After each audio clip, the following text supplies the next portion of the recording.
তুফানের প্রেমে শোনা যাচ্ছে মিমি চক্রবর্তী হাবুডুবু খাচ্ছে, তার সঙ্গে গোলমাল পাকিয়ে দিয়েছে এই চঞ্চল। তো ফ্রেন্ডস, আজকে এই ইন্টারেস্টিং এই ভিডিও থিম দেখে সত্যি অবাক করারই ব্যাপার। তো কি নিয়ে ভিডিও? তো চলো ফ্রেন্ডস, আজকের এই ইন্টারেস্টিং ভিডিওটি শুরু করি।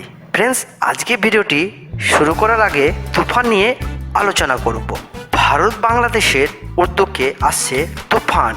হ্যাঁ ফ্রেন্ডস, ভারত এবং বাংলাদেশের যৌথ উদ্যোগে আসছে তুফান, আর সেই তুফান এবার যুক্ত হলেন চঞ্চল চৌধুরী। আমি ফ্রেন্ডস আগে বলেছি গোলমাল পাকিয়ে দিয়েছে এই চঞ্চল চৌধুরী। তো এই ফ্রেন্ডস ভিডিওটি সম্পূর্ণ দেখো, তবে বুঝতে পারবে মিমি এবং সাকিবের সঙ্গে কোন চড়তে থাকবে চঞ্চল, সেটি প্রশ্ন ঘুরপাক খাচ্ছে। খবর আগেই প্রকাশিত হয়েছিল ভারত এবং বাংলাদেশের যৌথ উদ্যোগে তৈরি হচ্ছে এই তুফান সিনেমা, আর সেই ছবিতে মুখ্য ভূমিকায় দেখা যাবে সুপারস্টার সাকিব খানকে এবং ভারত তথা পশ্চিমবঙ্গের অভিনেত্রী মিমি চক্রবর্তীকে এই সিনেমাতে মূল ভূমিকায় দেখা যাবে। এছাড়া আরও একাধিক চমক রয়েছে এই ছবিতে। মাঝে শোনা যাচ্ছিল যিশু সেনগুপ্ত এখানে থাকতে পারে। এবার জানা গেল চঞ্চল চৌধুরীর সঙ্গে যুক্ত হয়েছে এই প্রজেক্টে। তাহলে কি যিশু সেনগুপ্ত থাকছেন না? একটি বিশেষ চরিত্র দেখা যাবে এই চঞ্চল চৌধুরীকে। তুফান ছবিটি পরিচালনা করছেন রায়হান রফি। ছবিটি প্রযোজনা করছেন আলফা আই এবং চরকি SVF।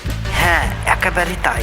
এই ছবিটি আদতে দুই বাংলা যৌথ উদ্যোগে তৈরি হচ্ছে, তাই কেবল প্রযোজনার দায়িত্ব যে দুই দেশের মধ্যে ভাগ করে নিয়েছে সেটাই নয়, একই সঙ্গে এই ছবিতে থাকবেন দুই দেশের অভিনেতারাও, তার মানে ফ্রেন্ডস সাকিব খান এবং মিমি চক্রবর্তী। তুফান ছবিটি মুখ্য চরিত্রে দেখা যাবে বাংলাদেশের এই সুপারস্টার সাকিব খানকে।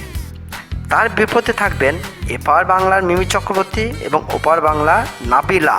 এটাই মিমি চক্রবর্তী এবং সাকিব খানের প্রথম সিনেমা। এবং ফ্রেন্ডস, এই মুভিতে কেমন অভিনয় করছে এবং ফ্রেন্ডস এই তুফান মুভিটি ভালো বাজেট নিয়ে আসতে চলেছে। তো আমাদের এই মুভিটি দেখার জন্য কৌতূহল অবশ্যই থাকছে।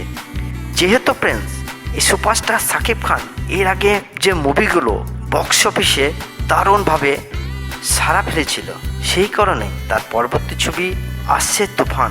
2025 সালে মুক্তি পাবে এই তুফান সিনেমাটি। আর ছবিতেই ভিলেন চরিত্রে দেখা যাবে চঞ্চল চৌধুরীকে। কিন্তু ফ্রেন্ডস, এখানে যিশু সেনগুপ্তের কোনো কথা উল্লেখ পাওয়া যায়নি, কিন্তু সেটি একটি বিশেষ চরিত্র, অর্থাৎ অল্প সময়ের জন্যই পর্দায় দেখা যাবে এই দুই বাংলা কাঁপানো এই অভিনেতাকে। তবে যিশু সেনগুপ্তর কাছে যে চরিত্র অফার গিয়েছিল, এটা সেই চরিত্র কিনা এখনও স্পষ্ট নয়। কিন্তু এই প্রজেক্টে যুক্ত হতে পারে দারুণ খুশি এই চঞ্চল চৌধুরী। চঞ্চল চৌধুরীকে আগামীতে পদাতিক ছবিতে দেখা যাবে। হ্যাঁ ফ্রেন্ডস, পদাতিক ছবিতে দেখা যাবে এই চঞ্চল চৌধুরীকে। এই ছবিতে তিনি মৃণাল সেনের চরিত্রে দেখা যাবে। এই ছবিটি পরিচালনা করছে সৃজিত মুখোপাধ্যায়। মনামি ঘোষকে এই ছবির তার স্ত্রী গীতা সেনের চরিত্রে দেখা যাবে। তো ফ্রেন্ডস, আজকের এই ছিল সাকিব খান এবং মিমি চক্রবর্তীর প্রেমে হাবুডুবু খাওয়া এই মুভি গল্প। তো ফ্রেন্ডস, আমরা দেখতে চলেছি তাদের এই প্রথম ছবি জুটি তুফান। তো ফ্রেন্ডস, আজকের এই ভিডিও ভালো লাগলে অবশ্যই চ্যানেলটিকে লাইক, শেয়ার এবং এই ধরনের আরও ইন্টারেস্টিং খবর পেতে অবশ্যই চ্যানেলটিকে সাবস্ক্রাইব করে অবশ্যই রাখবে। Take care.